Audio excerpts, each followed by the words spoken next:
Selamat malam Pak Chandra. Malam Pak Gegen. Oke. Sebelum saya berbicara ke Pak Chandra, saya akan menyapa dulu nih perawat di seluruh Indonesia dalam channel kami Nurse Cafe. Selamat malam teman-teman perawat di seluruh Indonesia. Salam perjuangan. Tetap kita harus waspada meskipun COVID sudah mereda. Pada malam hari ini teman-teman kita hadirkan seorang sosok yang anak muda dari luar sana, punya cita-cita dan punya angan-angan memperbaiki suatu perubahan dalam organisasi PPNI. Sebelum kita nanti sapa, saya mempersilahkan untuk ke Pak Chandra untuk memperkenalkan diri. Dari mana, kemudian bersilah sedikit. Silahkan Pak Chandra. Oke, terima kasih Pak Gegen yang telah mengundang saya di channel Nurse Cafe ya. Ya. Channel yang ditunggu-tunggu oleh seluruh perawat yang ada di Indonesia, bahkan di luar negeri. Ini merupakan channel pembelajaran kalau menurut saya. Dan saya berbahagia sekali diundang ke ruang khusus seperti ini.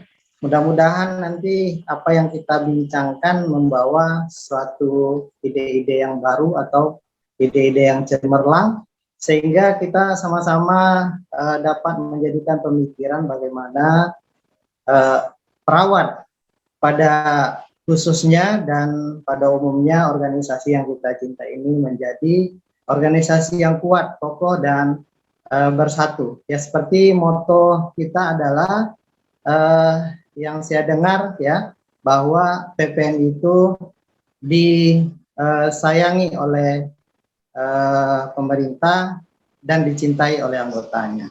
Nah, perkenalkan mungkin para teman perawat yang ada di seluruh Nusantara dan di luar negeri, ya nama saya Chandra Ahmadi, ya kebetulan saya sudah menempuh pendidikan nurse ya, jadi di sebuah universitas negeri di Pekanbaru Riau. Nah, dalam hal ini kehadiran saya di ruang yang berbahagia ini merupakan mungkin perwakilan lah, lebih kurang seperti itu, sebagai seorang perawat yang merupakan akar dari organisasi yang terbawah. Artinya kalau dibilang level ya kita bukan level kepengurusan, tetapi kita mewakili bahwa sebuah organisasi itu harus didukung oleh anggota-anggota yang ada, bukan begitu Pak Gegen ya? Ya, mungkin itu. Betul, terima kasih Pak Chandra. Sebelum kita ingatkan kepada teman-teman, jangan lupa selalu subscribe dan like, share di YouTube kami, Nurse Cafe. Baik, terima kasih Pak Chandra.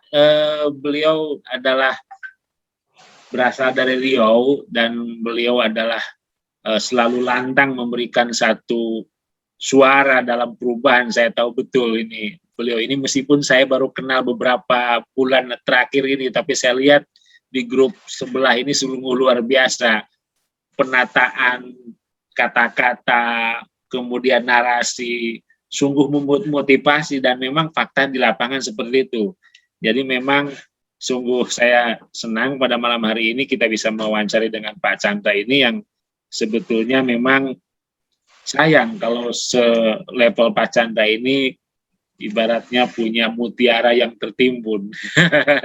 Baik Pak Chandra, sebelum menjauh cerita tentang kondisi ya organisasi, mungkin bisa diceritakan sedikit testimoni kenapa sih ingin jadi perawat?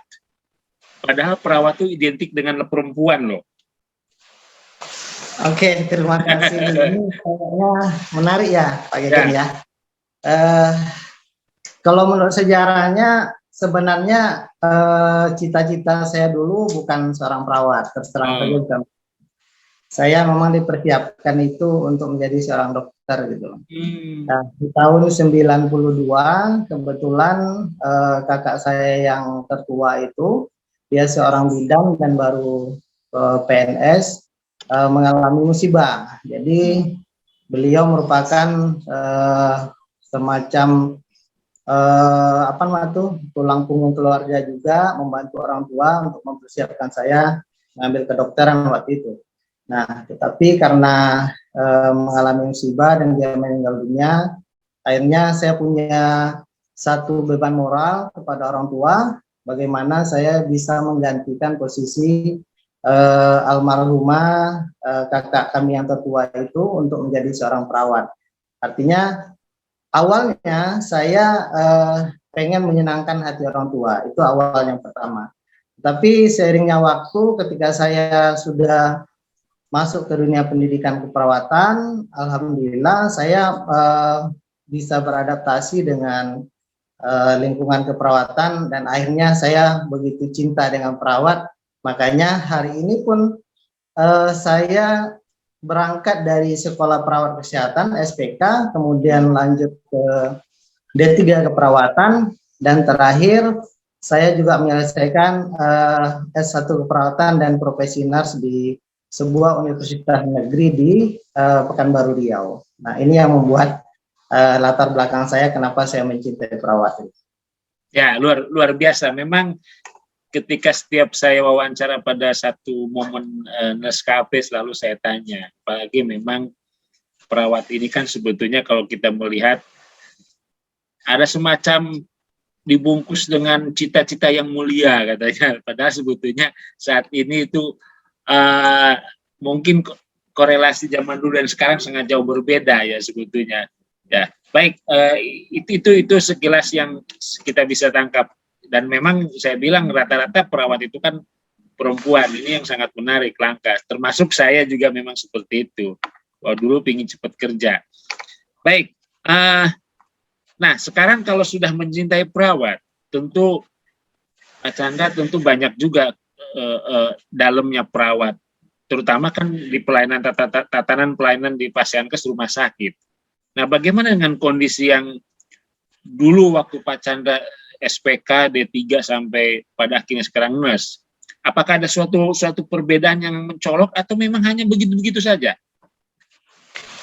Secara prinsip boleh kalau tidak salah saya memberikan pendapat bahwa dari segi pelayanan tentu ada perbedaan ya. Perbedaannya adalah ketika kita dulu di sekolah perawat kesehatan itu lebih ke vokasional.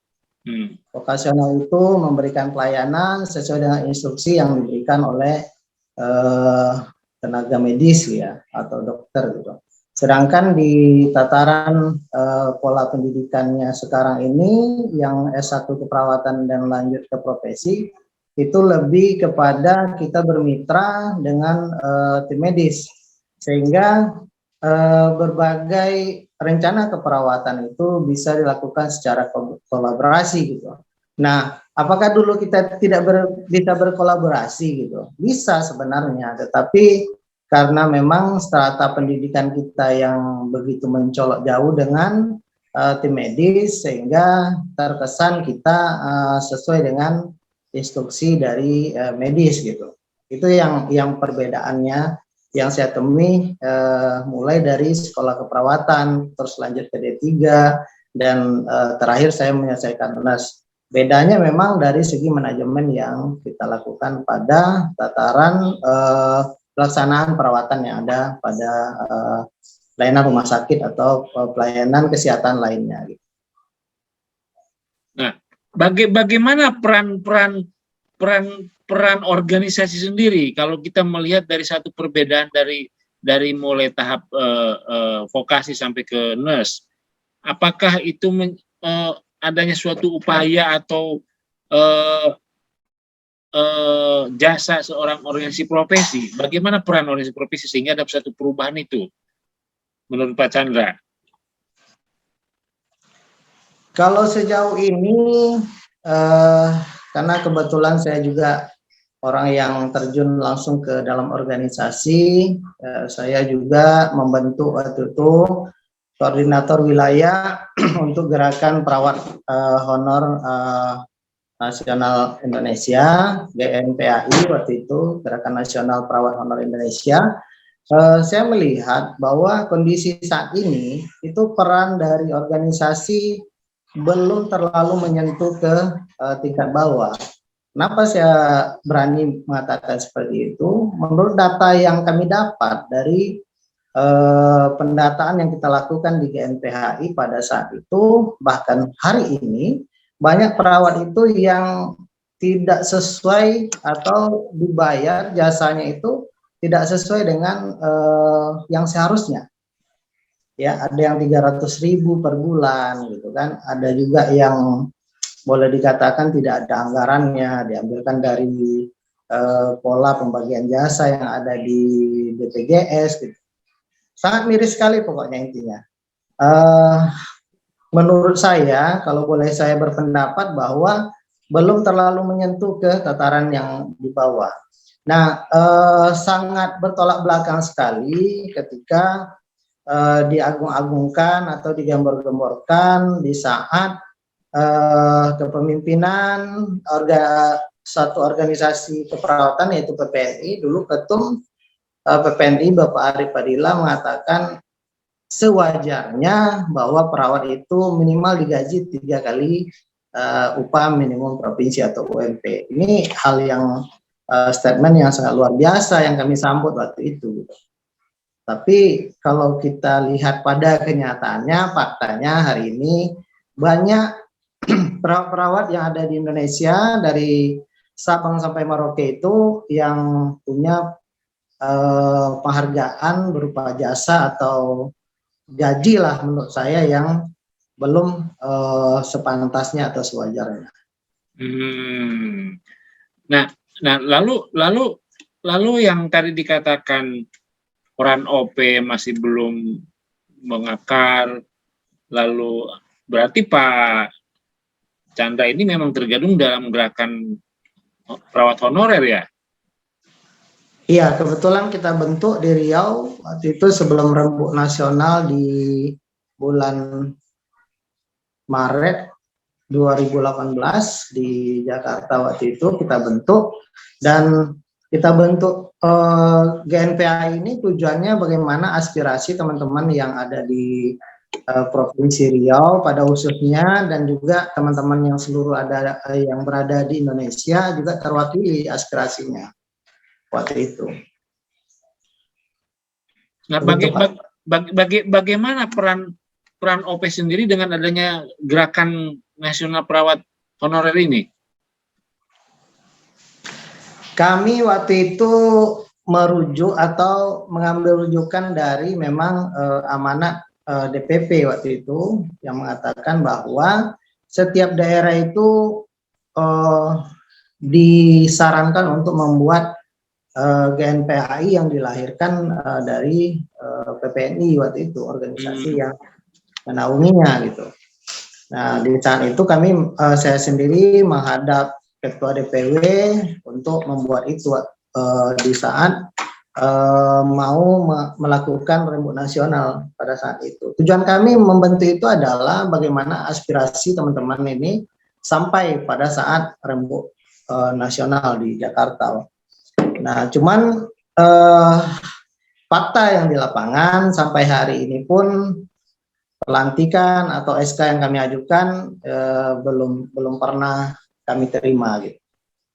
Tapi menarik itu tadi, mau diakomodasi oleh DPP, padahal ini kan sebetulnya kalau dilihat dari identitasnya kan gerakan nasional ya, perawat honorer.